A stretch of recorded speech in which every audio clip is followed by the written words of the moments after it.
lideramos el camino de la opinión pública y buscamos que la cultura del debate alcance consensos y soluciones a los problemas de nuestro país.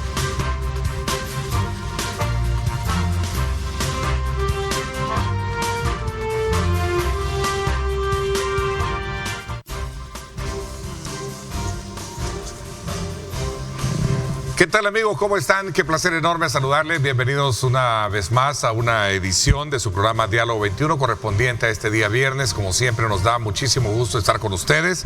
Vamos de inmediato, como siempre, a ofertarles los temas importantes del país y sobre todo también bajo la óptica, bajo el análisis de nuestros panelistas que contribuyen precisamente a enriquecer ese pensamiento crítico en cada uno de ustedes. Saludo cordialmente esta mañana a Bessie Ríos. Bessie, ¿cómo estás? Qué gusto saludarte. Buenos días, un placer acompañarles, un saludo para la población y nada, hay que estar pendiente que para este fin de semana viene el agua, no se nos va a llevar la correntada, ¿verdad? Sí. Estar pendiente de los avisos. Esperamos que hay situaciones desde luego de lluvia para las próximas horas. Carlos Araujo, ¿cómo estás también? Bienvenido. Qué gusto. Hola, gracias por la invitación, por estar de nuevo aquí en el programa número 1 en la opinión pública los días viernes. Gracias por tu calificación. Saludamos también al licenciado Julio Osegueda, abogado de la República. Gracias por acompañarnos. Bueno, es un placer compartir contigo, con las personas que nos están viendo y siempre para servirles. Gracias también Álvaro Cruz Rojas, periodista, conocedor de muchos temas del país. Bienvenido, Álvaro. ¿Cómo estás? Qué gusto tenerte. Un gusto estar aquí con todos ustedes. Saludos a la audiencia. Bueno, creo que pese a la consistencia y al quilataje de análisis que ustedes tienen de temas del país, no podemos pasar por alto un estado de alerta, de emergencia que tenemos y que tiene que ver precisamente con esta decisión de Protección Civil de decretar alerta roja en todo el país por el incremento de casos de dengue. Creo que es importante abrir el programa y estimular precisamente a la población para poder de alguna manera también contribuir en su momento a poder contrarrestar el mosquito, ¿no? Sí, pero sin duda hay que tomar las medidas. Todos los años nos tienen que estar avisando del tema de que hay que darle vuelta a los guacales que estén con agua, que estar haciendo la limpieza, estar pendiente de los criaderos de zancudo. Pero porque hay un grado de responsabilidad de la población en el tema de el mantenimiento a raya de este vector. Pero en las actuales condiciones no podemos evitar decir que de nada sirve que el ama de casa o la persona que esté en su hogar haga la debida limpieza, le dé vuelta las llantas, busque los criaderos, haga la untadita en la pila, tape los barriles. Si afuera la calle está arruinada y en esos charcos se generan criaderos de zancudos. Si a un par de cuadras tenés una quebrada que no la han ido a limpiar, que es responsabilidad del Estado, y está con criaderos de zancudos. Si tenés un predio baldío, una cancha, un parquecito donde no se ha ido a hacer la limpieza y tiene contenedores, ahí van a haber zancudos. Claro. Es decir, sí, la población tiene un grado de responsabilidad, pero no se le puede trasladar toda la responsabilidad a la población cuando el Estado no ha cumplido con su parte, y eso se hace en temporada seca. A ver, Álvaro, tú que también estás muy de cerca con la noticia, ¿cómo ves esta? Bueno, la primera cosa es que es preocupante que ya haya 3 niños fallecidos, ¿verdad? Yo creo que es importante también que se haya declarado alerta porque yo estaba releyendo ayer la triste epidemia de 2000 y 2002, ¿verdad? Recuerdan, quizás es fue el momento más duro en términos de dengue para la historia de El Salvador en 2000 y 2002, al grado que el entonces presidente Flores, un férreo anticomunista, tuvo que llamar a los médicos cubanos para poder asistir en esa epidemia. Entonces yo creo que es bien importante que se apliquen todas las medidas para evitar que lleguemos a aquella situación tan horrible que pasamos, ¿verdad? Estaba leyendo que las cifras de la OPS hablan de 26 fallecidos en esa época.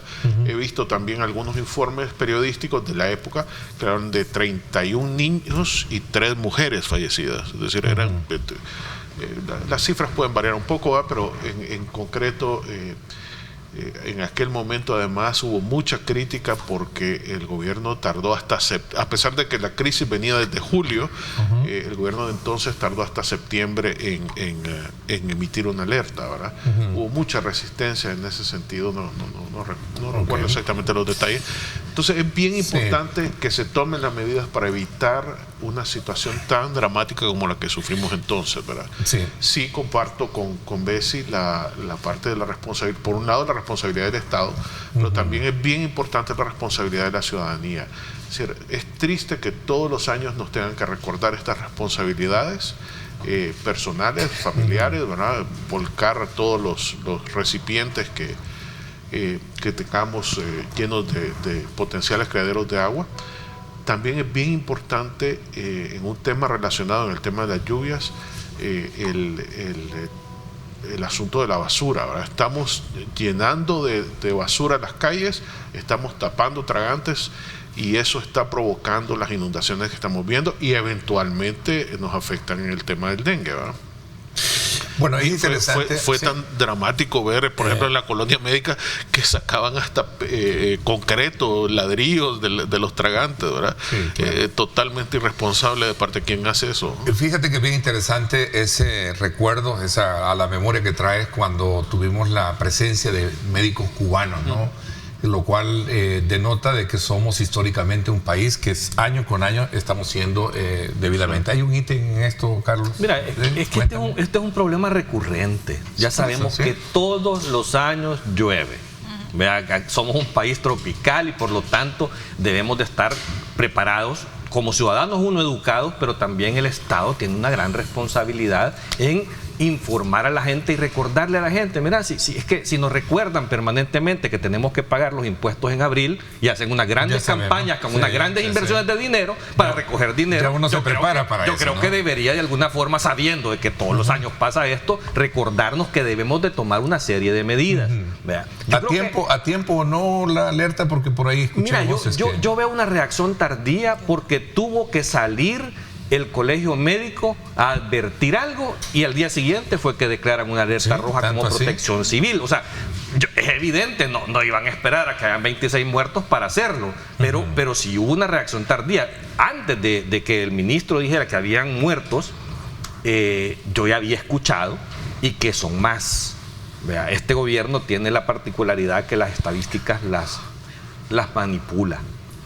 Y tienen que tener mucho cuidado con eso, pero amén de ese problema como tal, yo sí creo de que la reacción, o sea, el gobierno está tomando una reacción al problema de la alerta roja como tal, porque no habíamos visto fumigaciones, no habíamos visto informe del ministro diciendo, mire, dele vuelta a los cumbos, o sea, eso no se había visto, hasta que se reaccionó debido al señalamiento del colegio médico y a la gran cantidad de enfermos que se están dando. O sea, yo creo, mira, primero a la gente advertirle primero que estamos en una emergencia, que hay que tomar medidas. Creo que los medios de comunicación incluso deben de colaborar mucho en eso, en tratar de informar a la gente, mire, primero, erradique cualquier posibilidad de que haya criaderos de zancudo. ¿Cómo se hace eso?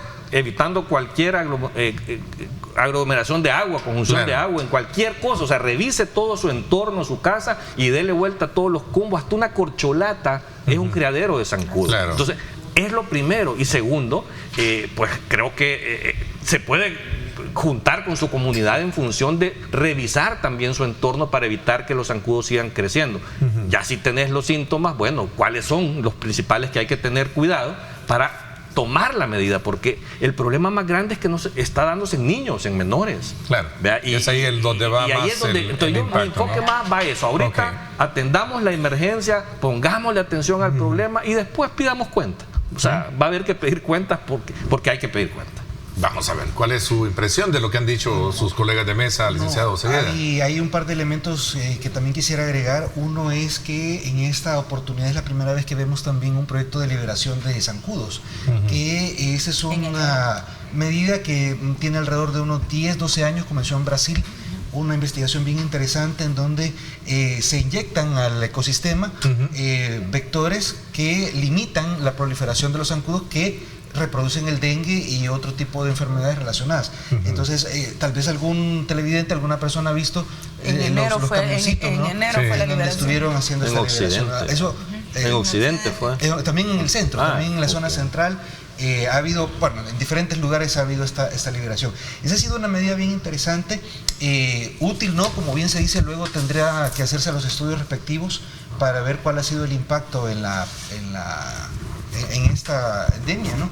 Ese es un elemento interesante, ¿no? Que ha habido ahí una actividad del Estado encaminada a implementar nuevas medidas para reducir los riesgos alrededor de esta enfermedad. Lo otro, hablando de responsabilidades, comparto totalmente con lo que dicen los compañeros. Hay una responsabilidad del ciudadano muy importante en esto, porque bueno, los predios baldíos al final también son en mucha medida de particulares, ¿no? Entonces ahí hay un ojo que hay que ponerle, ¿no?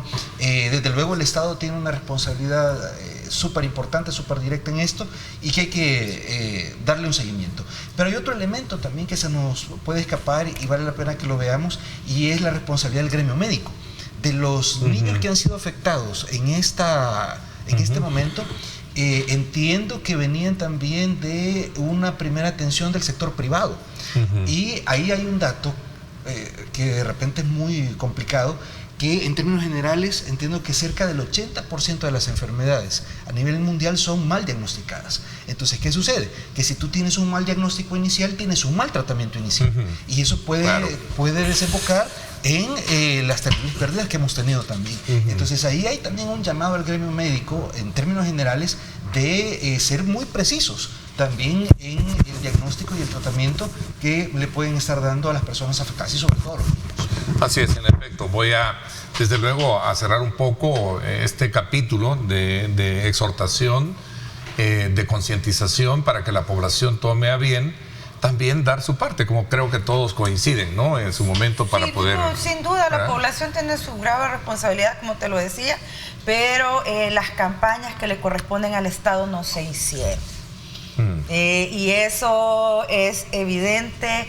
No hubo esas campañas de vamos a limpiar las quebradas que son de invierno. ¿Será porque el invierno y toda la temporada de agua que tuvimos nos dejó un poco más entretenidos en atender esa emergencia? Ese discurso no lo acepto, porque ahí tenés el cachimbo de operadores para ver cuando viene la tormenta, y cuando viene una tras otra, ya sabes que ahí viene.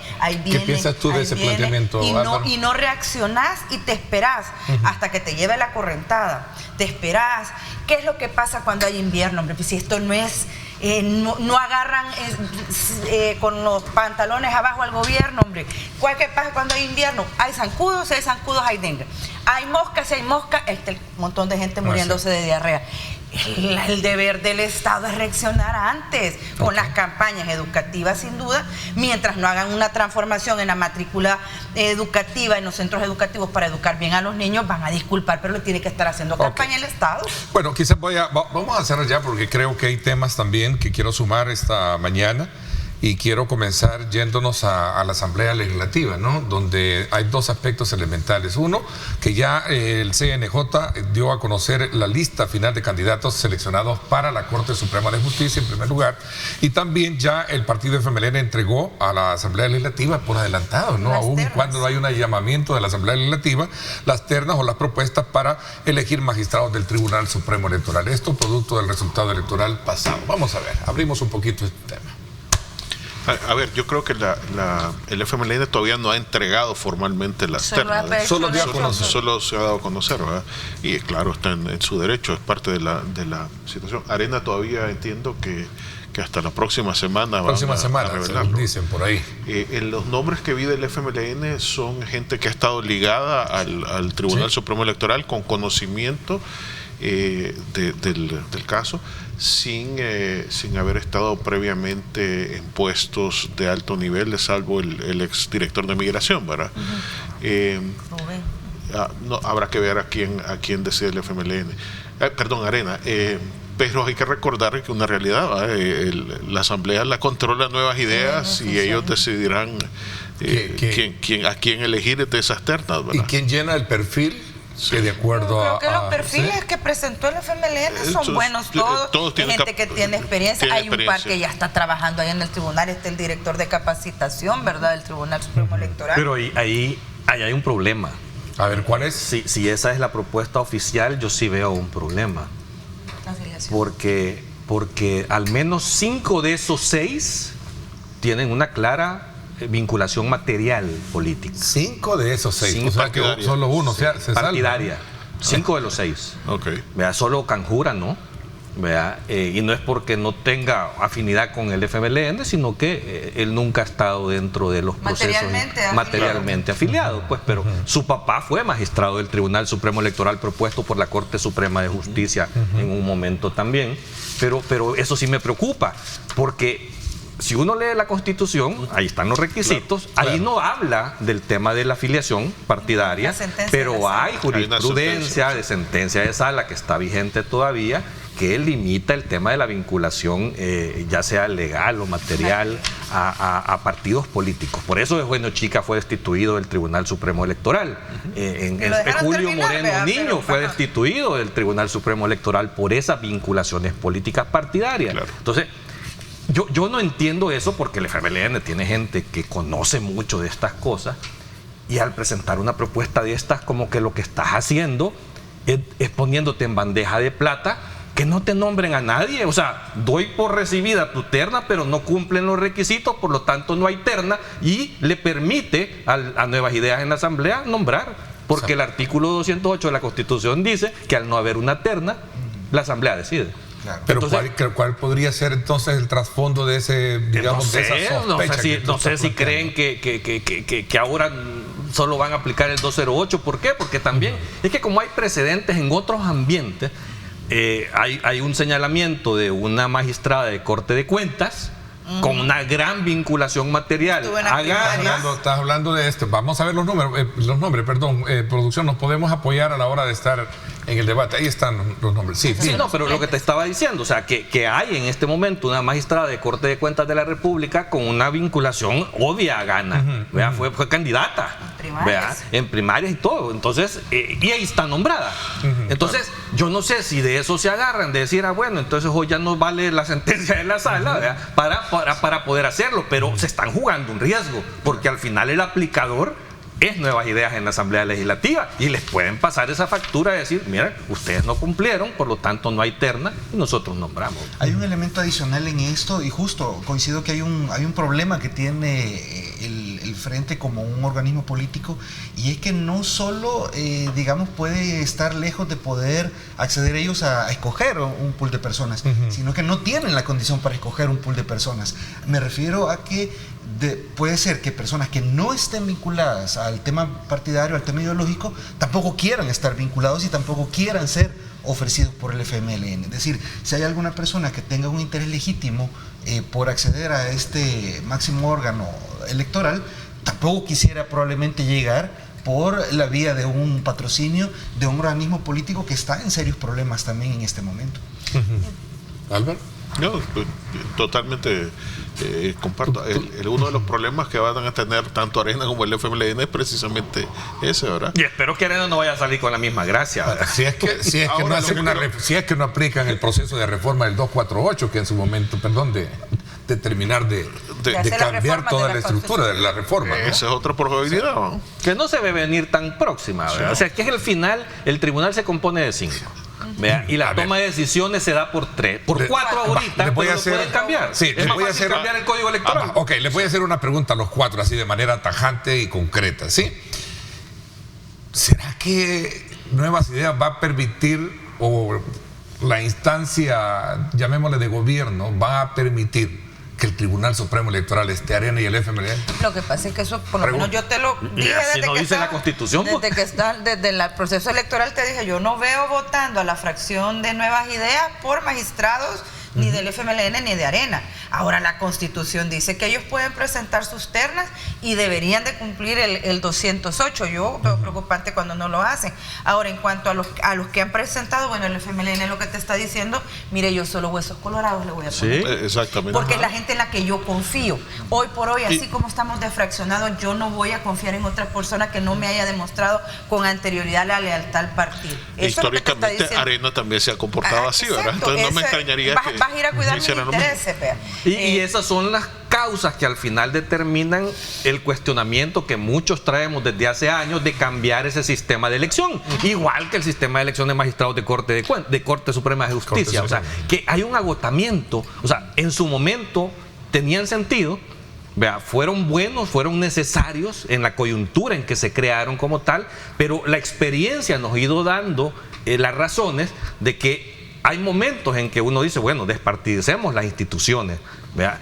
A mí lo que me preocupa ahora es que, basado en ese principio de despartidización, vengan nuevas ideas y se quiere tomar absolutamente para ellos el Tribunal Supremo. Pero lo mismo hubieran hecho los otros partidos cuando teniendo la mayoría. Es que la Constitución no se permitía eso.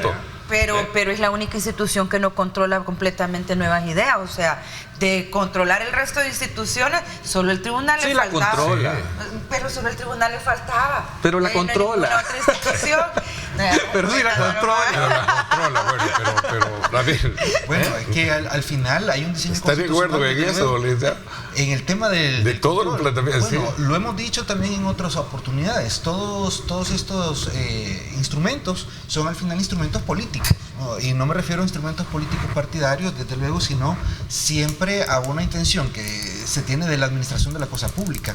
Y hay un poder que no se puede negar, pues hay un mandato también que viene desde las elecciones, que se tiene que ir respetando. Entonces, habrá una escogitación, un diseño, una intención de despartidizar que me parece interesante. Pudiera llevar eso en algún momento a una reforma constitucional. Yo no lo veo tan cercano, para hacerlo bien franco. No creo que vaya a haber una reforma constitucional de emergencia y para atender en menos de un mes. En menos de un mes y para una cosa que realmente no lo necesita. Es política, bueno, no hay nada escrito. Ahí pasaron diciendo todo el año antes de las elecciones que no iban a tocar la Constitución y ahí tocaron el 248.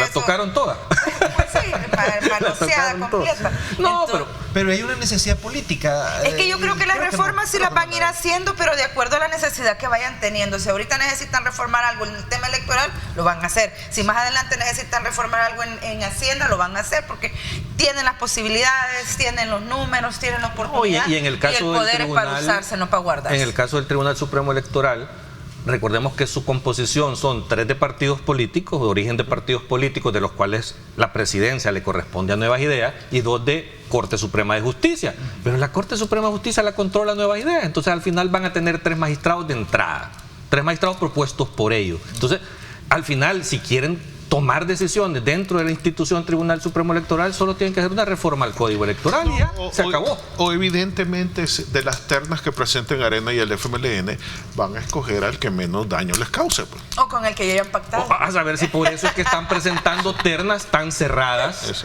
ideológicamente también. Sí, porque al final no importa cuál escojas de los 6, al final los 6 son huesos duros. Sí. Entonces puede ser que a eso responda. Pero yo creo que si hay ciudadanos que ideológicamente son cercanos a Arena o al Frente, que no necesariamente tienen que tener esa vinculación material política partidaria. Una cosa es querer, mira lo que dice... O sea, la obediencia es otra cosa, que sí es lo que buscan. Lo que dice Julio es cierto, o sea, vos como profesional independiente, que te llegue a buscar un partido que ya está más que requemado, que está vinculado a un tema de corrupción. Y mire, licenciado, ¿será que usted no quiere participar en la y uno se queda muy difícil, muy difícil someterse a esa guillotina, ¿verdad? Porque realmente es una... Por ejemplo, yo no te veo a vos diciéndole que no a Arena. Carlitos quiere ser magistrado. No, yo ya lo dije públicamente. Ahí está. Si a mí me lo proponen, no lo acepto, primero porque no me siento representado por esa dirigencia. O sea, no comulgamos en los mismos principios. Y aparte de que yo no soy un tipo obediente, o sea, pero también tu filiación también, ¿no? No, sí. No, por eso pero es que no te diría porque no llenaría los requisitos. Porque ahí quedó, no porque yo no soy militante, o sea, yo ya me aparté de a ratos de eso. Pero mi ejemplo es ese, te buscan, vos les decís que no. Es correcto. Entonces, igual hay mucho profesional que les va a decir que no, por muy bueno, por muy independiente. No, hombre, hay momentos en los que tienen que entender los partidos que hieden. Sí, y la Mara no se quiere sentar conmigo. El requisito aquí es no tener una vinculación obvia. O sea, personas cercanas sin afiliación hay en todos los partidos, por muy pequeño que sea. Entonces, el punto es ese, es que es el nivel de obediencia que quieren estas dirigencias para poder intervenir en la toma de decisiones del organismo electoral como tal. Entonces, pero que no es solo de Arena y el FMLN, porque Nuevas Ideas va a llevar igual va a pasar con Nuevas Ideas. O sea, es que el procedimiento de elección de estos funcionarios está agotado. Entonces, yo a lo que voy que si a mí me plantean, miren, reformemos la Constitución para despartidizar el Tribunal Supremo Electoral, pero si Nuevas Ideas va a terminar imponiendo a 5, mejor me quedo como estoy. Porque al menos tuvo un sentido cuando se creó en la Constitución en el 91 esa reforma de ese diseño institucional, de que diferentes fuerzas políticas estuvieran ahí para poder observar la toma de decisiones. Ese era el objetivo. Vea. Pero si ahora me decís, no, voy a dejar solo a uno adentro, no, mejor me quedo como estoy con todo el cuestionamiento que he hecho siempre a la composición que tiene el tribunal. Hay que cambiar, hay que ver hacia adelante, pero si queremos despartidicemos todas las instituciones, todas. O sea, es que las prácticas políticas del pasado en la designación de todos los funcionarios de segundo grado siguen siendo las mismas el día de hoy. No es tener un perfil, sino tener los votos. Vos tenés los votos, tenés el cargo. Pero es lo que es cuestionado siempre. Como dijiste tú, tienes el poder para usarse, pero a la hora de las elecciones de segundo grado, salvo raras excepciones, aquí queda el que tiene los votos, no necesariamente el idóneo. No, a ver, este sistema es fruto de los acuerdos de paz, ¿verdad? Y que tuvo sentido. Tuvo sentido porque las mutuas desconfianzas que tenían los protagonistas de la guerra y que siguieron la guerra política después, durante 30 años, nos dejaron este sistema, ¿verdad? Que hay que renovarlo, que hay que cambiarlo, sin duda, ¿verdad? Habrá que ver qué decir. Pero sí concuerdo que hay el poder lo van a usar, evidentemente tienen el voto popular, les dieron un mandato y eso es lo que van a hacer, ¿verdad? La gran pregunta es la gran pregunta es de esta reforma hipotética es si se va a hacer eso que hablaban de por un lado el ente electoral y por otro lado el administrativo. Carlos, eso sería lo ideal. Que eso ha sido siempre el gran problema. Separar las funciones de la institución. Exacto. Por la parte jurisdiccional y lo administrativo. Exacto, que eso ha sido también un gran problema del tribunal, ¿verdad? Pero eso estaría bajo ley orgánica o simplemente tiene que ser una reforma constitucional. Una reforma constitucional, ¿no? A ver, en eso hay quizás un par de opiniones. Primero, sacando bola de cristal, desde luego, ¿verdad? Porque sí es cierto, se necesita una reforma, pero ¿qué tipo de reforma? Y una de las cosas que siempre se ha discutido es, por ejemplo, tomar ejemplo de otros países que no sean funcionarios de segundo nivel, sino que sean de elección directa. Es decir, que haya una especie de cabildo de votación en donde la gente es el que escoge directamente quiénes son los miembros del Tribunal Supremo Electoral. Y lo otro que tiene que ver mucho con esto, de separar esa función, pero hay que tener cuidado, porque podemos caer en el riesgo de suponer que el Tribunal Supremo Electoral es jurisdiccional, y no es así. El Tribunal Supremo Electoral, primero, ni es tribunal ni es supremo, es un órgano administrativo, ¿verdad? Y es administrativo tanto en su faceta de comprar todos los servicios para las elecciones, pero también es administrativo en la decisión, por ejemplo, sancionadora, cuando hay un candidato que se pasa de la raya en lo que le permite la ley. Cuando les dan permiso de sancionar a los candidatos.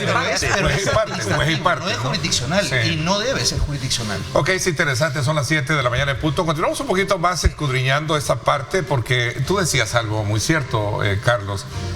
Si la ley demanda perfiles que no tengan ni filiación partidaria ni afinidad partidaria. ¿Por qué razón entra en esta terna personas de 6, 5, que a tu criterio? Mira,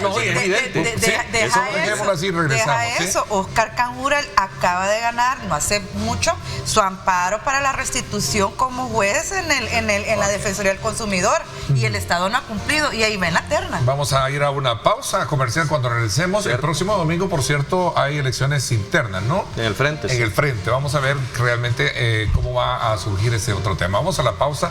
Gracias por estar con nosotros.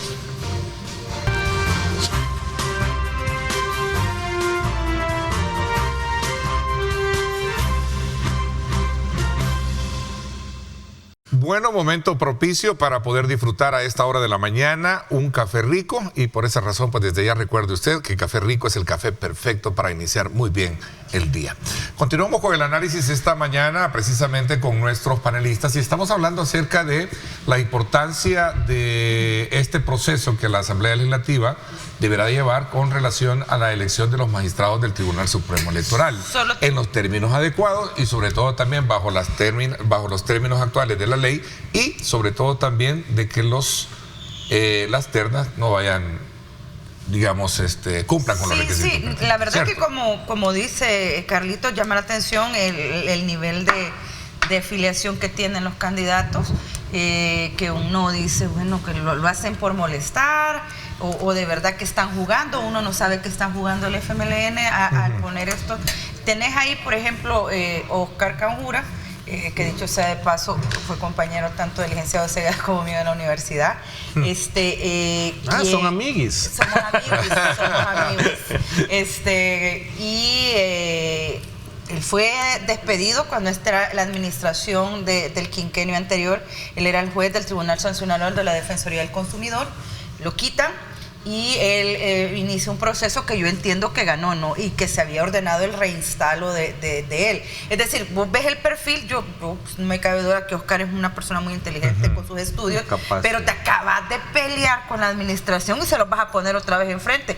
¿Qué posibilidades hay que te vayan a votar ese perfil? Difícil. Sí.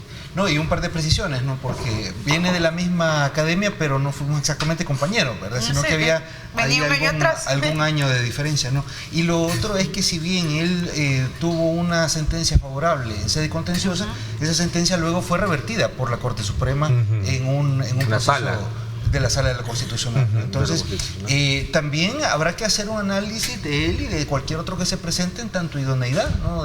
de la función en el cargo. Bueno, hay un elemento. Yo no dudo de las capacidades de este grupo.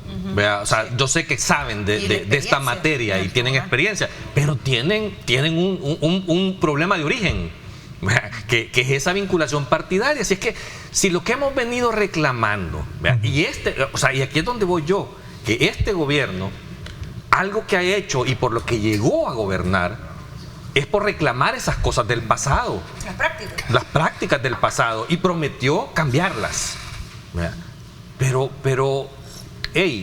vamos a llegar a eso. O sea, los partidos están dispuestos. Bueno, el Frente nos está demostrando que no está dispuesto hoy, a pesar de todas las derrotas que ha tenido, que no está dispuesto a cambiar porque sigue presentando las mismas prácticas del pasado. Pero algo ahí de... ante la adversidad, pongámonos más duros. Sí. O sea, quiero, pero no... Y mira, y te lo apuesto, se están poniendo de pechito para quedarse sin nada, y ellos mismos lo están generando. Pero ¿no será esto una estrategia? No sé de qué, de suicidio tal vez.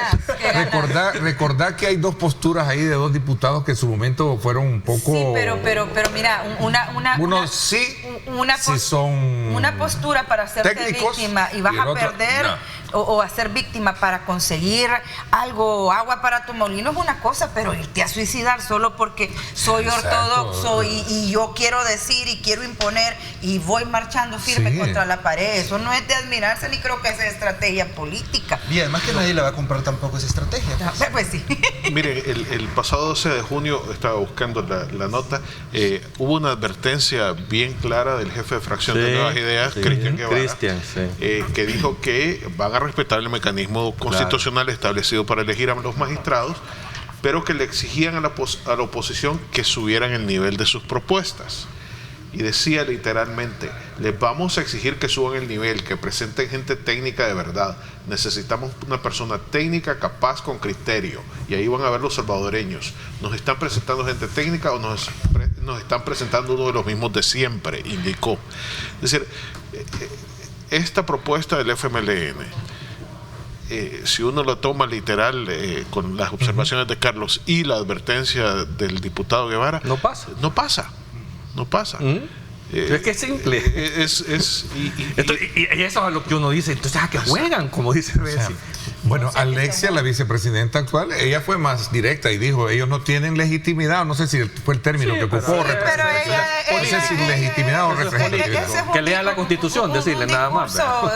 Leguleyada ahí para decir: no quiero cumplir el 208 de la Constitución. Así que cosa que grave. Mientras no se cambie, así deberá ser. Y así es que vamos y no tienen los votos, cámbienlos.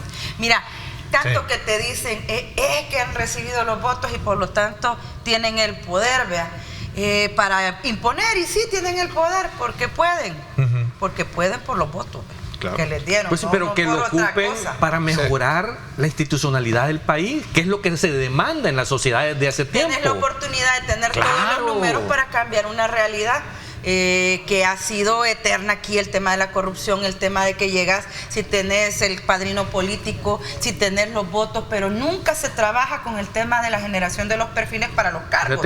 Y esa es una realidad horrible. ¿Por qué nadie la está trabajando? ¿Por qué no les interesa tener los perfiles? Aquí de los 30, porque quieren seguir usando el mismo sistema. Aquí de los 30 años que gobernó Arena Frente,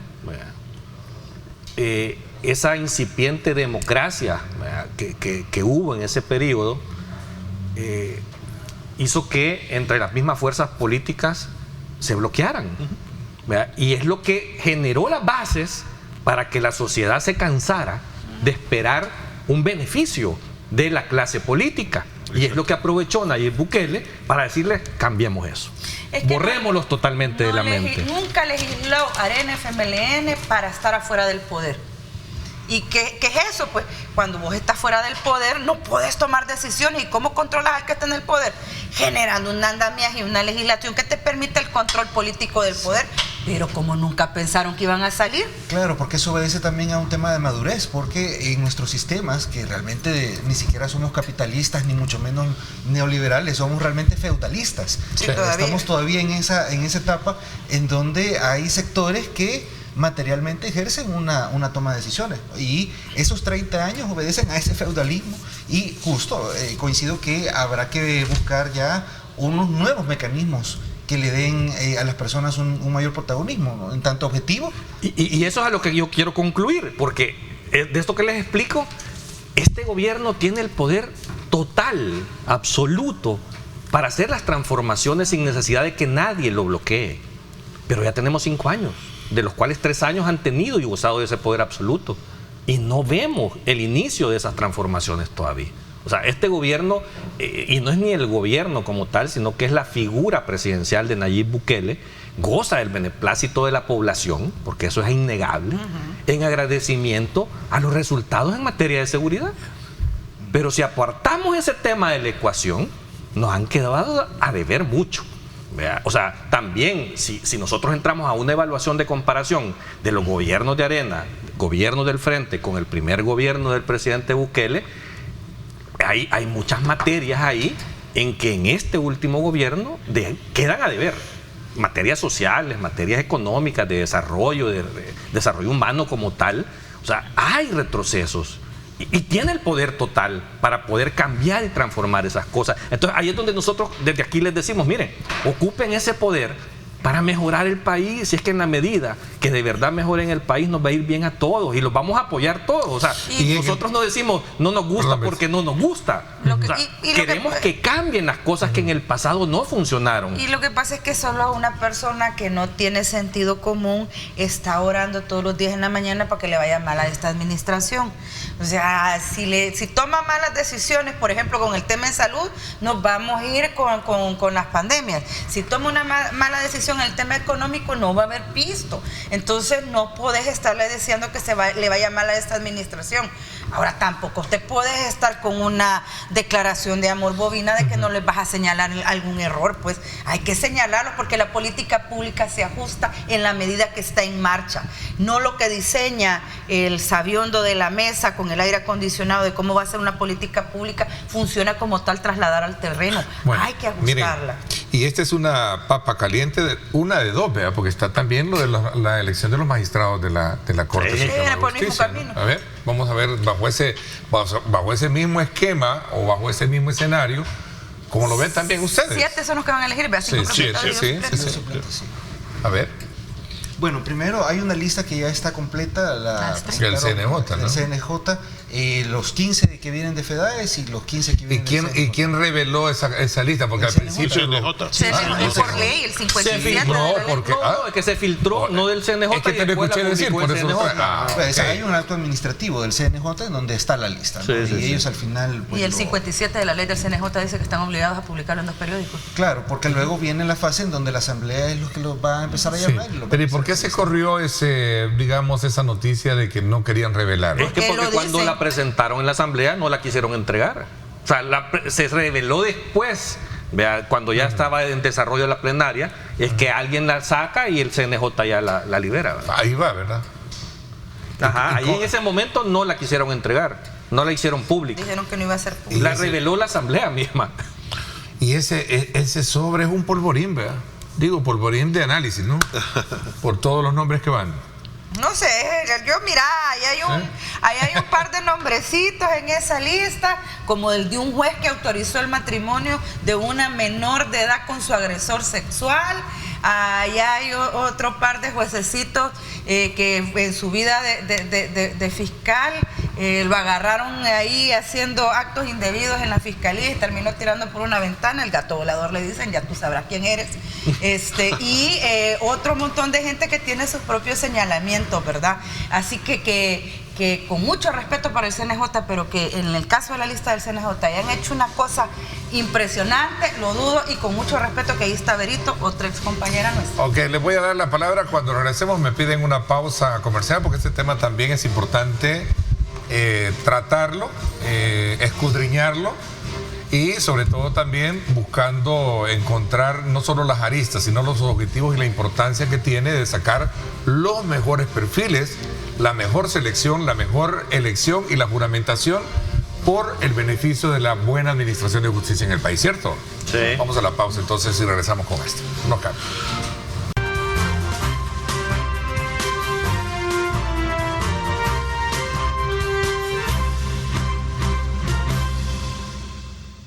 Bueno, gracias nuevamente por estar con nosotros en esta mañana de día viernes.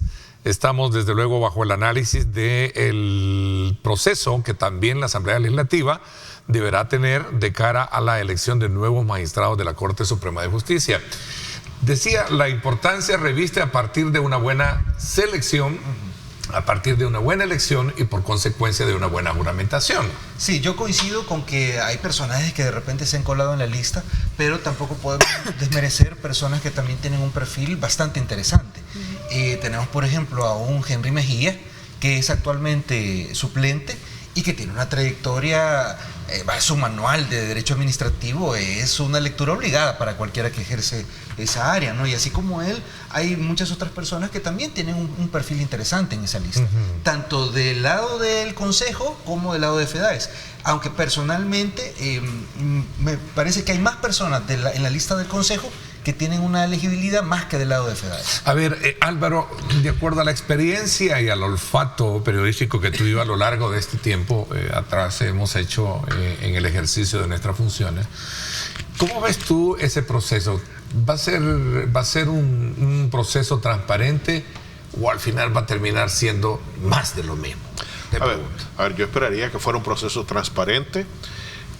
Yo creo que es el deber de los medios de comunicación, de foros como este, de las entidades, de las organizaciones de abogados, dejar clara la trayectoria si hay personajes cuestionables en esa lista, ¿verdad? Yo creo que es bien importante.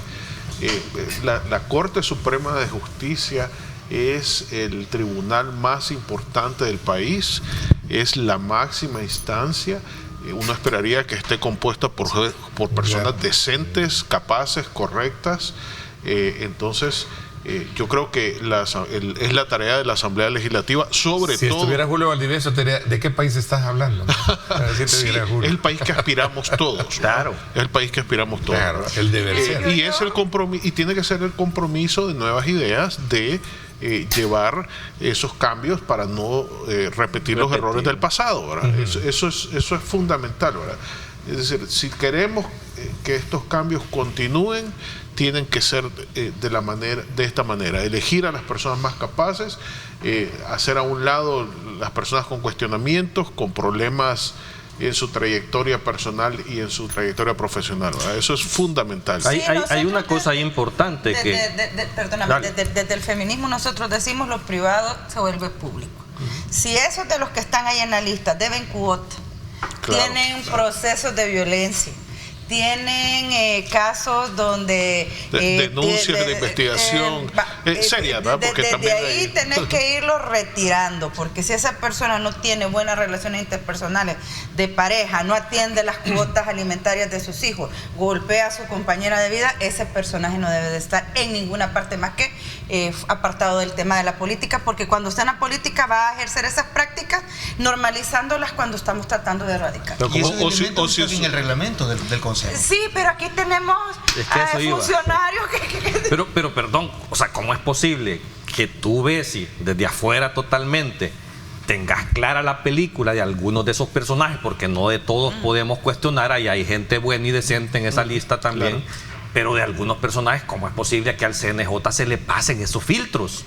¿Vea? Porque ahí es donde uno cuestiona la forma de elección, ¿vea? La rigurosidad con la que se debe tener, y por eso es importante la divulgación de estos procesos. Y mira, para que la gente pueda cuestionar y ya le toca a la Asamblea decir, momento, esto no. Y no solo la vida privada se hace pública, también la trayectoria, ¿verdad? Si hay un juez cuestionado porque casó a una menor con su agresor en un momento en que la ley claramente lo prohibía, evidentemente ese juez no puede ser magistrado. Pero el punto es cómo llegó ahí.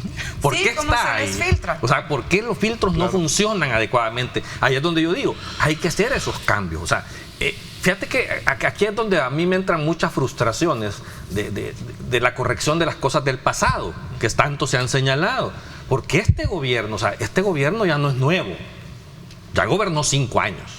La Asamblea Legislativa de este gobierno ya gobernó 3 años, ¿verdad? Con poderes absolutos para poder cambiar las cosas.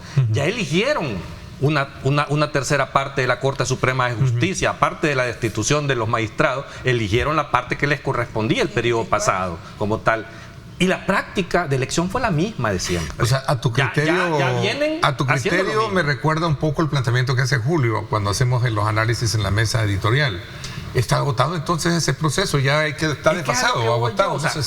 Aquí es donde yo siento que cuando hay necesidad de hacer reformas constitucionales, que estoy de acuerdo, o sea, hay que ir evolucionando para ir perfeccionando la democracia, la institucionalidad para mejorar como país. Posiblemente estos mecanismos estén agotados. ¿Por qué? Porque permiten el reparto, al final de cuentas, de conveniencias políticas. Entonces, ¿cómo hacemos? Encontremos figuras, ¿verdad? Que creo que es la discusión que hay que tener como sociedad para evitar ese tipo de cosas. Como abogado, ¿comparte usted esa, digamos, visión de querer cambiar un poco el esquema que constitucionalmente le compete a la Asamblea? Hay una necesidad de actualización constitucional en una gran cantidad de temas, ¿no? La configuración de las instituciones puede ser una de ellas. Habrá que ver también el esquema de prioridades. Porque, por ejemplo, hay inclusiones que vale la pena discutirlo, como, por ejemplo, el tema de... ¿cómo se llaman estos mecanismos en donde le permiten a la población votar? Los referendos y los plebiscitos. Los plebiscitos, no, esos son elementos que valdría la pena estudiar si nosotros estamos en el nivel político, ¿no? de incluirlos. La configuración de las instituciones debería estar ahí en la lista de prioridades. La revisión de derechos fundamentales también.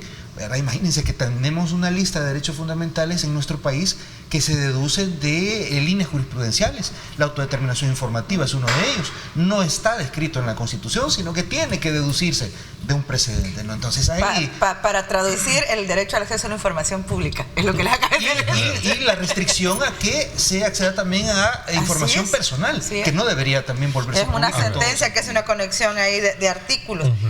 Yo creo que el tema del cambio de mecanismo puede ser viable, pero ahí está la sentencia de la Sala de lo Constitucional 2009-2018, donde te hace pie en piecito una línea de cómo deberías de hacer una elección de segundo grado, privilegiando el tema del perfil, que va desde los baremos, que va desde la revisión de esa persona. Hombre, ¿cómo es posible que aquí, un par de días, tenés más de 100 candidatos, un grupito de magistrados del CNJ a escondidas de la gente, la reduce la lista, te la saca y luego vas a ir a una triste entrevista a la Asamblea Legislativa y ya va a poder ser magistrado de este país? Hombre, cuando hay otros países que pasan en semanas estudiando perfil por perfil, que si un día se te ocurrió a vos fumarte un cigarro de esos que dan risa, te pasaste un semáforo, 9º grado, te lo sacan si te cruzaste un semáforo. Y Estados todo Unidos así es. Es decir, y aquí no nos tomamos tan en serio eso, porque al final del día todos y todas sabemos que aquí no cuenta el tema del perfil, cuentan los votos. Mira, tiene los votos, tiene el puesto. La asamblea deberá llamar a todos los que se han presentado en el listado y entrevistarlos, ¿cierto? Ese es el mecanismo. Como se ha hecho siempre. Como siempre. Una entrevista de 15 minutos, pa. Y es que este mismo gobierno, Nuevas Ideas en la Asamblea, ya lo hizo una vez y fue igual que siempre. Y vamos a enfrentarnos a lo mismo otra vez de siempre. Entonces la voluntad del cambio es la que yo reclamo. ¿Dónde estaba el señalamiento? A ver, y el fundamento o la expresión misma del gremio plasmada en la elección que llevó a cabo la FEDAG, ¿cómo la ven? Porque al final desde ahí hay que partir, ¿no? Bueno, solo votó el 1.5%. Entiendo que hubo una apatía, extraña, pero esa apatía, yo por cierto la conversé con el licenciado Cegueda. Y la verdad que muchos se preguntaban, bueno, ¿y es que realmente nadie quiere meterse a un escudriño de esa naturaleza sabiendo porque ya están todas las, digamos, cartas echadas en el... A ver, ¿qué piensan? Bueno, lo decíamos, ¿verdad? Tanto como que nadie quiere meterse, habrá algunos que quieren siempre, ¿verdad? Que quieren, tienen una aspiración, lo decíamos, legítima. Ajá. Hay el que no tiene nada que perder, seguramente, porque como dice Bessie, te vas a meter a un proceso que te van a sacar y vas a salir desplumado, a lo mejor por... razones que no son. Y enojado. Y enojado. Sí. O no tiene en su conocimiento tampoco nada que temer seguramente de su pasado, ¿no? Y también busca, de repente sirven también como plataformas para venderse, ¿no? Porque hay abogados que dicen, bueno, tal vez no quedo como magistrado, pero me van a conocer.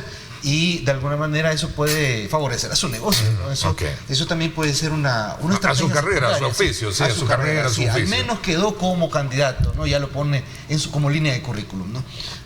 Pero si no es a la primera, voy a la segunda. Sí, no, ha habido personas que han participado 3, 4, 5 veces. Tenemos gente ahí que para todos los puestos se va a meter un saludo. Para que lo vayan conociendo, ¿no?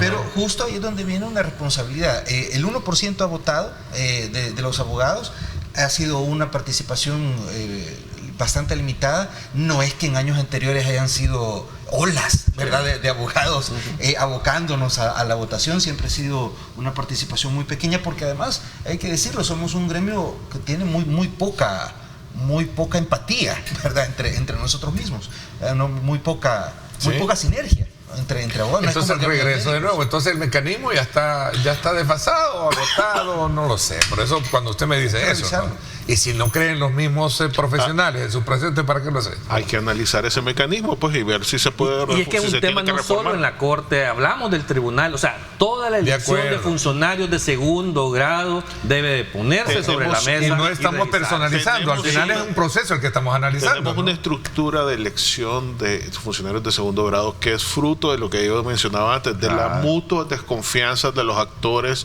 que firmaron los acuerdos de paz. Entonces se tenían ese sistema y que funcionaba porque al final habían diversidad de pensamientos ideológicos, entonces había control. Exacto. Pero ahora que tenés uno solo también, como que no funciona mucho. ¿Tú crees que pueden salir electos gente que no va en ese listado? ¿Creen ustedes?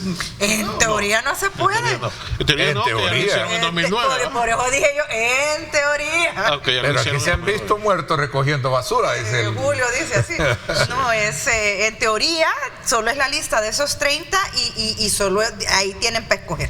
No podrían echar mano de otro lado, a menos que hagan la reforma a la Constitución y se cumpla ese rumor que se oye en el pasillo. ¿Cuál? Que se haga como en Estados Unidos, que es el presidente el que los propone y los termina votando en la Asamblea. Pues yo no estaría muy seguro de ese rumor, más puede ser un primado negativo de repente, ¿no? Que hay rumores que se sueltan solo para testearlos también. Sí. Como dice la canción. Bueno, como dice la canción, hay rumores, ¿verdad? Son rumores. Son rumores, ¿eh? A ver. Ahora, no es nada extraño, por supuesto, que los partidos políticos que controlan, o el partido político que controla un poder legislativo, elige a los magistrados más afines, ¿verdad? Correcto. Es decir, eso es lo que pasó en Estados Unidos, por ejemplo. Corte Suprema. La Corte Suprema, el Congreso, cuando lo dominan los republicanos, elige magistrados, jueces de la Corte Suprema más conservadores, y cuando lo controlan los demócratas... Pero cuando en esos mecanismos la trayectoria es fundamental para poder escogerlo, aunque sean del mismo partido, ver resultados a veces en decisiones de esa Corte contrarias a los mismos partidos a los cuales los propusieron. Entonces, porque su trayectoria pesa más, que la afiliación. A eso es a lo que voy yo. O sea, nosotros debemos aspirar a eso, a que en la Corte estén la gente más correcta, más proba, que piense en el país, para poder defender a los ciudadanos, no como ha sido siempre, porque no solo es de este gobierno, como ha sido siempre, que ponen a los que cuidan los intereses de los que deciden ponerlos. Y ese es el gran problema, que así ha sido y así sigue siendo. No, y se vuelven los magistrados, como decía el magistrado que falleció de los 4 fantásticos, se vuelven amanuenses de los dueños del poder, les dictan las sentencias a medida desde el máximo tribunal.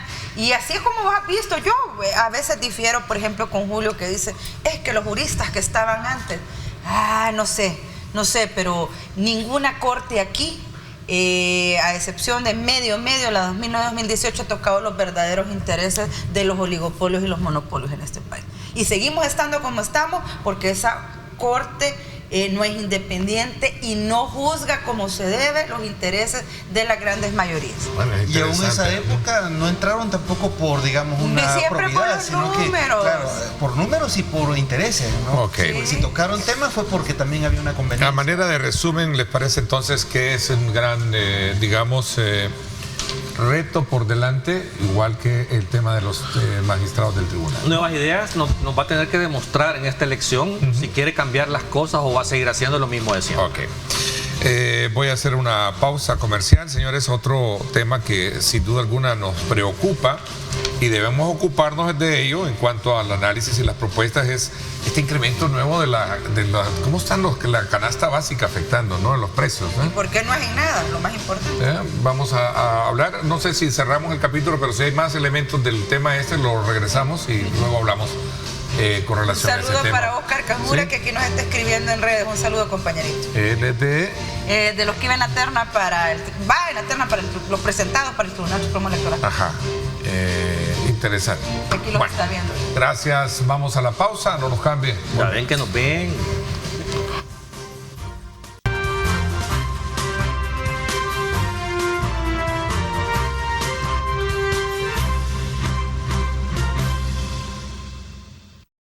Bueno, gracias nuevamente. No sé si hay todavía un capítulo que cierre el tema de la elección de los magistrados, tanto de la Corte como también del Tribunal Supremo Electoral, o entramos a hablar de este otro tema que es motivo también y circunstancia de preocupación, sobre todo porque lidiar con los precios de los productos de la canasta básica continúa siendo un dolor de cabeza para todos, ¿no? Vamos a ver. Sí, absolutamente. Bueno, ¿has hecho investigaciones periodísticas en tu trabajo y todo esto? Nosotros, evidentemente, todos, más allá de las investigaciones periodísticas, todos lo sentimos, ¿verdad?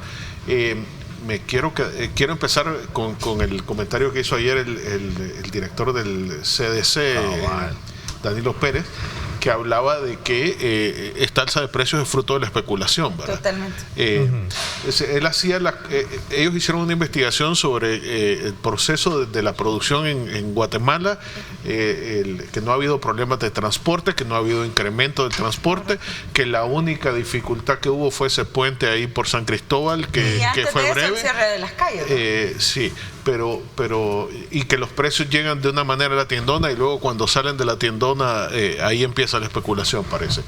Incluso el fin de semana creo que hubo una conferencia de los importadores de la tiendona diciendo que no había aumento de precios, ¿verdad?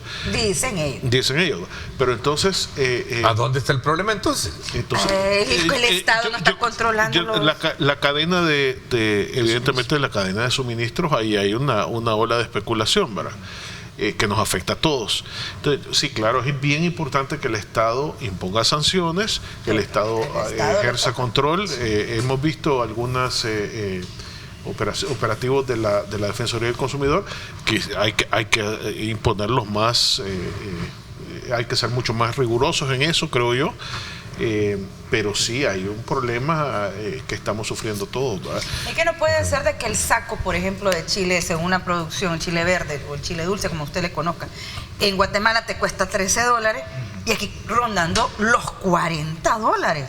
El mismo saco, o sea, eso me parece una falta de respeto, ahí está, al tema de la economía de la población, cuando primero aquí el salario mínimo no se mueve desde hace poquillo, ¿verdad? No tenés medidas de alivio económico reales, porque lo único que hubo fue el retiro del IVA para el tema de la gasolina, y eso lo aprovecharon estos que venían a ponerle gasolina a sus camiones aquí a El Salvador, y de ahí salían de regreso bien beneficiados y no le bajaban el precio. O sea, esa baja de ese beneficio de quito de IVA no te llegó a que bajara el precio del producto que te llega al final. Y preocupa porque no estás viendo una política en la cual genere unas condiciones para que la gente le alcance la plata. De hecho, se desentiende el Estado con esos grandes aumentos en la vivienda. Es una locura lo que cuesta aquí una casa, un apartamento, ya no digamos alimentarte decentemente, y no estás viendo que se estén tomando las medidas del famoso milagro económico. Hombre, yo lo repito y lo voy a volver a repetir, el milagro económico ocurre todos los días con esa mujer que con el mismo presupuesto trata de darle de comer a su familia todos los días con los precios que tenemos en este. Fíjate que efectivamente hay un tema de contundencia que pudiera apreciarse en el funcionamiento de algunas cosas, y me parece bien interesante mencionar el trabajo del CDC, porque además hay una gran cantidad de prácticas en el mercado que pudieran ser señaladas por el CDC y que no lo están haciendo. Por ejemplo, yo creo que todos acá comemos huevos. Yo no sé si ustedes se han fijado que el huevo hoy no sé de qué animal será, pero yo no sé si sigue siendo. Son de codorniz. Es una cosa tan pequeña, y esa es una técnica que el comerciante utiliza para alterar, es una forma de propagación. Sí, según el tamaño así te venden el precio. Mantiene el precio, pero es un producto más pequeño. Entonces invierten menos para producir. Exactamente, entonces esa es una forma de propagación, pero yo no veo ninguna asociación de consumidores señalando ese tipo de prácticas. Y ojo que hay un estudio del doctor Urquía, saludos Carlitos Urquía, para acceder a su maestría, donde hace una investigación sobre esta venta del tamaño del huevo, de que te dicen grande, mediano y pequeño, y ni nada, todos miden lo mismo. Tiene el estudio de mercado que le permitió acceder a su maestría. Entonces, como tesis. Esas son cosas que hay que divulgarlas y que hay que advertir al consumidor, porque al final, como consumidores, siempre tenemos vos tenés una gran experiencia, Julito estuvo el tema de protección al consumidor es mi novia, es una cosa muy cercana, ¿no? Tiempo, y hay que tener mucho cuidado, porque fíjate que, por ejemplo, la ley de protección al consumidor, que por cierto las reformas entran en vigencia hoy, las reformas que se aprobaron el 24 de junio, en una edición anterior se tocó también las facultades que tienen que ver con la protección del consumidor en relación al alza injustificada de precios. Pero el cuidado que hay que tener ahí es porque muchas personas pueden pensar que la protección va a ir orientada a la fijación de precios en el mercado y eso es muy peligroso. Pero si tenés una situación un disparate, ahí difiero yo con se puede establecer una banda de precios, una banda de precios. La fijación de precios provoca. Hay una ley hace 3 años aprobada. Tiene que ser la última carta. Hay otro montón de cosas. No quiere decir que no se pueda, pero lo que pasa es que esto es como una enfermedad. Si tú tienes un niño con fiebre, no le vas a dar solo un antipirético. Hay que ir a ver la infección de dónde viene. Un alza de precio es un síntoma de que algo no está funcionando bien en el mercado. Vamos a ver. Tenemos un problema histórico y hay que decirlo, y es el problema en la agricultura ahora. Es decir, en los años 80 se empieza a abandonar se abandona la agricultura precisamente porque se hace una reforma agraria, la guerra, etcétera. Pero la reforma agraria todavía hoy provoca que el inversionista diga, no, yo no puedo invertir en un país donde la tenencia de la tierra está limitada, está muy fragmentada y no puedo, y necesitan grandes extensiones de tierra para cultivar, ¿verdad? Eso es parte del problema. Luego la reforma agraria destruyó el tejido productivo agropecuario.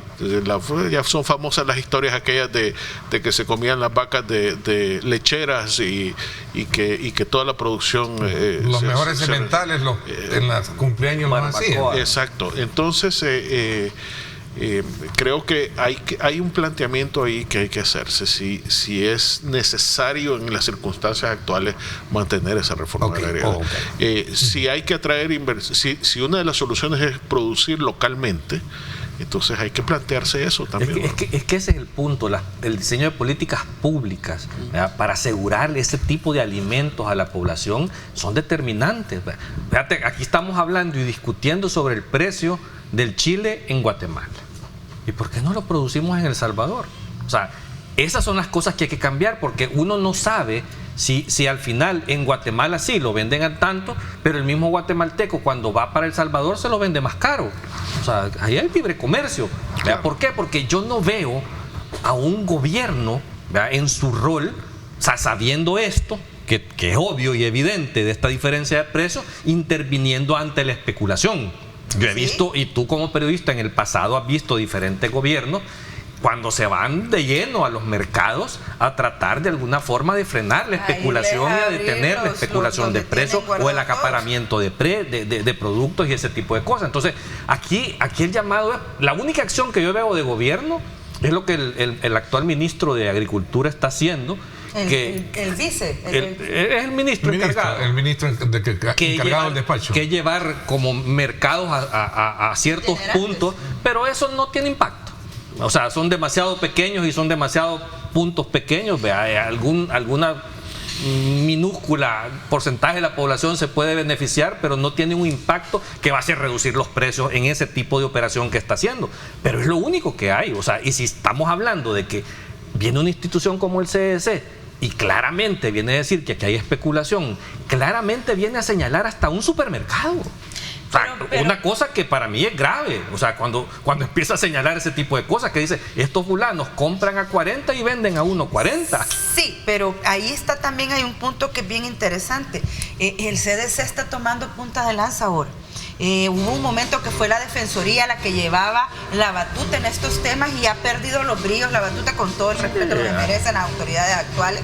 Es el CDC quien está informando. Hombre, tendría que ser la Defensoría, la del Estado, la que nos esté diciendo, mire que hay especulación, mire, son estos, son fulanos, y un ataque frontal. Hombre, vayan a meterse a las bodegas de esta gente que está especulando con la papa, con el chile, con lo demás, y no lo hacen. ¿A quién no quieren tocar? Mejor eso que nos cuenten. Pero es que ¿A quién no quieren tocar? No, porque ya hubieran hecho. Mira, pero si a vos te afecta, puede ser que no sea especulación. Si a vos como gobierno te afecta el tema, que la gente sienta que no le alcanza la plata, ¿por qué no intervenís? A eso es a lo que voy. ¿Por qué no intervenís? ¿A quién no quieren tocar? Puede llevarnos esto a establecer parámetros de rigidez en precios, como por ejemplo el establecimiento de banda de precios, 1. Y 2, la implementación de la ley regulatoria de alimentos que fue aprobada hace 3 años. Voy a pedir al productor que tal vez si podemos sacar un poco esa ley, que creo que iba buscando emular un poco. ¿Te recuerdas el mecanismo que tuvo el IRA allá por los años 80, donde había un poquito de más control de pues esto. la compra que hace el Estado, ¿no? Para poderlo distribuir. Vamos a hablar de esto cuando regresemos. Gracias por estar con nosotros. Que ya sabemos lo que pasó con el IRA, ¿verdad?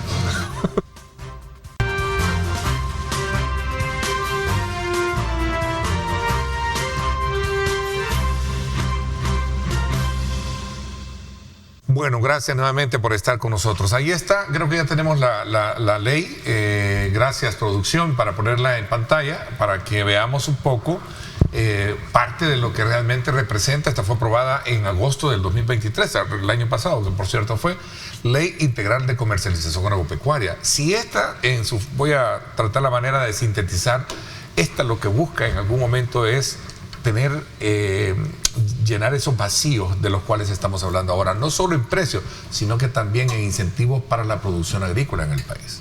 La garantía de esta seguridad alimentaria. El tema de la seguridad alimentaria se complica porque no se ha apostado al tema de la agricultura. Mira, tenés un montón de factores. El tema de la tenencia de la tierra, el tema de que los salarios son muy bajos y la gente no quiere trabajarlos, pero ahí es donde uno a veces se cuestiona, ¿verdad? ¿Cómo es que para la zafra si logran traer nicaragüenses y hondureños a trabajar y tienen facilidades, y para el resto de producciones no? Y ahí es donde seguimos hablando del tema de la protección de los oligopolios. Al final del día, el tema importante es que este país no logra producir los alimentos que necesita su población. Todo lo traemos de afuera. Y se sostiene esta economía de consumo, sí, sobre la base del tema de las remesas, que es lo único que sostiene aquí, y que por cierto los gobiernos suelen utilizarlo como parte de sus estadísticas para hablar de una economía saludable, y nadie le apuesta a cómo lo vas a recuperar. De hecho, más que apostar, retrocedes, porque antes aquí se estaban entregando los insumos, la semilla, el abono, y ahora les dan una gift card. Y ahí tenés la gente haciendo colas en un montón de agroservicios que no les están entregando el producto porque dicen que el gobierno no está pagando la gift card. Y yo no estoy viendo ahorita reacciones de nadie que esté llegando. Bueno, ¿y qué les pasa? Porque no les está entregando el producto a la gente. Bueno, mira, la Ley Integral de Comercialización Agropecuaria es una iniciativa que busca regular las actividades del sector para mejorar la productividad, la rentabilidad y la competitividad de los agronegocios, de las cadenas productivas, dice el texto, lo estoy leyendo, ¿no? Y equilibrar los precios de los productos agrícolas. ¿Por qué no se implementa esto? Ahí está. ¿Solo queda en papel? Quedó en papel, cabal, eso es. Es que ese es el tema. Aquí no es que no existan iniciativas, regulaciones, proyecciones, es que no se cumplen las cosas. Evidentemente, cuando el presidente Bukele promete que la economía va a ser su prioridad, este es uno de los temas que deberían estar en el tope de la lista, ¿verdad? El tema del abastecimiento y de la seguridad alimentaria, el tema de la autosuficiencia alimentaria, debe ser un objetivo al futuro cercano. Evidentemente cambiar toda esta situación con toda la mano de obra que se nos ha ido migrando a Estados Unidos durante 4 décadas. De Pajonales, que se está volviendo un durante 4 décadas es difícil encontrar mano de obra agrícola. Estabas hablando de la importación incluso de mano de obra, que ahora es más difícil también porque los hondureños y nicaragüenses también se están yendo a Estados Unidos, ¿verdad? Entonces la situación del agro es bien compleja. Destruiste el tejido productivo en los 80 con la reforma agraria, y luego te planteaste un modelo importador desde los años 90, cambiar esa situación, cambiar esa matriz, retomar el agro, conseguir inversionistas que se arriesguen, porque la agricultura es linda pero es muy arriesgada. Es bien complejo. Entonces hay que tomar medidas en ese sentido, y añadido a eso, plantearse una defensoría del consumidor más agresiva para controlar que no haya especulaciones. Justo ahí vemos lo que estábamos diciendo, ¿no? El aumento de precio o un comportamiento irregular en el mercado es el síntoma de estas falencias que pueden estar en otros sectores. Y hay una normativa que puede aplicarse, hay proyectos que pueden ir ahí, tener un resultado interesante. En 2022 comenzó del lado del Ministerio de Agricultura una proyección de duplicar la producción. un resultado va a dar han habido mexicanos que han venido expertos para ese tema, pero además hay otros problemas estructurales. Fíjense que el año pasado yo estuve trabajando de cerca con algunas ¿cómo se llaman? Embajadas de algunos países que decían, miren, yo quiero que El Salvador me venda, lleve a mi país una cantidad de producto agrícola, pero eran embajadas de países grandes. Entonces pedían unas cantidades que no hay capacidad. Que ninguna individualmente, no hay capacidad individual, ninguna finca individual puede producir lo que estos compradores querían. Entonces, ¿qué era lo que se exigía? Que los gremios, que las personas se unieran, se asociaran para producir en conjunto y entregar en conjunto. Pero ahí es donde vienen también las rencillas, vienen los roces. Una especie de cooperativa. Y aquí no hay cultura de cooperativismo. Ni siquiera como cooperativa, sino que simplemente unir haciendas asociadas y vender cadenas productivas, llamémosle. Y no fue posible el poder aprovechar esas oportunidades. Entonces hay una necesidad regulatoria, sí la hay. Una necesidad de fortalecer la institucionalidad, sí la hay. Pero también hay una necesidad que desde el privado se renueve una forma de pensar. Pero aquí es donde vienen los incentivos del que gobierna para promover eso. O sea, si la gente ve un beneficio directo en esa acción, lo van a hacer. Pero si su experiencia, lo que le ha demostrado es que se comen entre ellos y las pérdidas hay que compartirlas después, por eso es que evitan hacer ese tipo de cosas. Aquí es donde viene el diseño de políticas públicas adecuadas para promover todo ese tipo de cultura, ¿verdad? Pero ahí es donde de verdad falta, o sea, en el tema agrícola, 5 ministros del anterior gobierno. O sea, este gobierno no puede venir ya con el pretexto de decir somos un nuevo gobierno y tenemos apenas un mes y la culpa de todo lo que ha pasado es de los gobiernos anteriores. No, si es que ellos ya son parte de los gobiernos anteriores, ya estuvieron 5 años ahí, vea, con poderes absolutos y con para poder que no han cambiado los funcionarios, para poder diseñar esas políticas. Y aquí yo vuelvo a insistir que de verdad uno no dice estas cosas por molestar, es porque hay que cambiar las realidades y hay que llamar la atención para que eso se transforme, y el día que lo transformen lo vamos a aplaudir, de verdad, lo vamos a acompañar. Pero yo creo que el ciudadano que nos está viendo en su casa, que todos los meses se la pasa complicado para poder terminar el mes, que ha tenido que dejar de comer ciertos productos porque el dinero no le alcanza, no creo que pueda esperarse otros 5 años. Vea, esto no es de mediano ni de largo plazo, esto es ya. La gente quiere soluciones ya. La canasta básica, en términos de lo básico, como dice tácitamente su nombre, creo que oscila por los $17, creo que por ahí anda, ¿no? Si no me equivoco, creo que era el último indicador que vimos, ¿no? El costo de la canasta. El costo de la canasta. Que son 2 salarios mínimos. De la ampliada. Sí. De la ampliada, no, pero no te digo de la ampliada, no, pero de la en sí de ese. Sí, pero es más de un salario mínimo. 258 más. Y por esa razón, como tú decías, nos afecta a todos. No, bueno, para utilizar nuevamente el ejemplo de Julio, ¿verdad? Comprar huevos quiere un huevo. Usted lo sabe, yo lo sé. Ahorita no estamos percibiendo que la plata te alcance. Aquí todos estamos endeudados hasta el cerguete, como se dice, esperando ver que caiga el milagro. En mi casa, a mí me mandan a hacer el súper. Sí, vas mandadito a hacer el súper. Yo hasta el mercado voy. Yo voy al mercado y al súper a hacer compras de ese tipo de cosas. Mi amor, ¿va a querer? Sí, yo hasta regateo y todo. Los agromercados. He podido comprar. Pero lo que te quiero explicar con eso es que lo puse en un tweet esta semana, que fui a un súper, a 2 súper. Tuve que ir en la noche, ya era tarde, cuando necesitaba unas cosas que me habían pedido de la casa. Y me encuentro en el área de verduras que no habían 3 cosas: papa, tomate y lechuga. No habían en 2 supermercados grandes de este país. El tema de la escasez, paso por la sección de huevos, que normalmente está topadísima.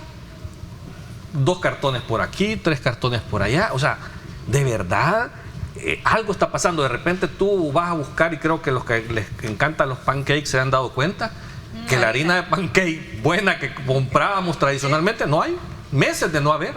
O sea, no solo es un tema de precios, es un tema también de escasez de algunos productos, y algo está sucediendo. Entonces hay que meterse, hay que intervenir en función de asegurar que las cosas lleguen y que lleguen a precios adecuados para la población. A ver, a manera de reflexión, ¿sí?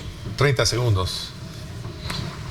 Por favor. Bueno, no, a manera de reflexión, insistir, creo, hay que repensar esa política pública, ¿verdad? No tirarnos, digamos, a tomar una decisión apresurada. Coincido que el tema de regulación de precios pudiera ser una medicina demasiado amarga, sí, digamos, en algún sentido. Habrá algunos espectros donde sí habrá que regular, pero en otros, en la mayoría, lo que hay que buscar es cuáles son las razones detrás de la escasez y el aumento del precio. 15 segundos, te voy reduciendo. ¿No? Me vas reduciendo a mí. Sí. No, yo sí, miren, hagan control de precios, vayan a abrir esas bodegas donde tienen banda de precios, guardado todo el producto, que no lo están vendiendo, vayan a agarrar a esos especuladores. Te va a regañar mi ley, sí, te va a regañar mi ley. Y sentar precedentes de poder castigar de verdad a gente que anda especulando. Hombre, que es pecado que tenés a las mujeres haciendo sopas sin verdura. Vuelvo a insistir que yo no sé si es un tema de especulación de verdad. No, entonces, ¿de qué crees tú? No sé, algo pasa, pero no sé si solo es eso. Yo sí creo que es un tema de especulación. Por eso, ojalá el Estado intervenga, sí, entonces, porque eso es bien fácil arreglar. Es fundamental que el Estado intervenga, que la Defensoría aplique sanciones y que proteja al consumidor, como dice su misión. Entremos a una banda de precios y aquí nadie se sale de esto. Con mucho cuidado, con mucho equilibrio. El control de precios está demostrado en el mundo de que no funciona. El maleante que te pone un precio. Libre competencia, si hubiera libre competencia funcionar. No, oligopolios tenés. Aquí no, los 14 no siembran huijiles, no. Bueno, no nos vamos a pelear. Solo uno siembra azúcar y baja la azúcar. Nos estamos peleando por los huevos, ¿eh? Y es la más barata. Nos estamos peleando, nos vamos cerrando, vamos a ir cerrando esto peleándonos por los huevos, ¿eh? Cerramos peleándonos por los huevos. Gracias, te agradezco mucho, gracias. Álvaro. Gracias. Licenciado Segueda, también a ti, Bessie, gracias. También a ti, Carlos. Gracias. Por mi parte, esto es todo por hoy. Pásenla bien y como siempre recuerden lo más importante, amar a Dios sobre todas las cosas. Lideramos el camino de la opinión pública y buscamos que la cultura del debate alcance consensos y soluciones a los problemas de nuestro país.